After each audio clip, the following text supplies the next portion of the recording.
नाज़रीन, कंदकुट के कच्चे में ॾोहारनि मुगवीअ खे ज़ंजीर हणी मारकुट करण वारी वीडियो वायरल करे छॾी आहे। करमपुर मां SS न्यूज़ जे रिपोर्टर अब्दुल गफ़ार उगाही मूजिब वीडियो में धाड़ेलनि वटि ज़ंजीरुनि में क़ैद ज़िले खैरपुर जे तालुके फैज़गंज वेझो ॻोठ हाजी सिजावल जो रहवासी निसार अहमद ख़ास केली रोईंदे नज़र अची रहियो आहे।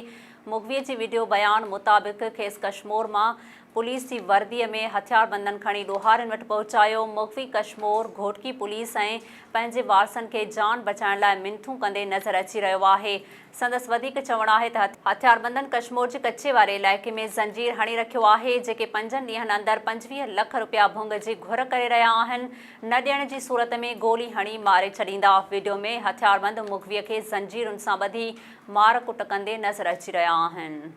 मूंखे कश्मोर उते पुलिस जी ड्रेस में माण्हुनि खणी मूंखे कच्चे तरफ़ उते धाड़ेलनि में पुॼायो आहे। मुंहिंजी कश्मोर पुलिस खे DSP साहब खे घोटकी पुलिस खे मूंखे गुज़ारिश थो कयां त मुंहिंजी ज़िंदगी हिन गोली हिकिड़ी में आहे। मूंखे ख़ुदा जे नाले ते मूंखे बचायो वञे। मुंहिंजा नंढड़ा बच्चा आहिनि। मां नंढड़नि पंहिंजनि भाइरनि खे बि गुज़ारिश कंदुसि मूंखे बचायो, अलाह खे मञो।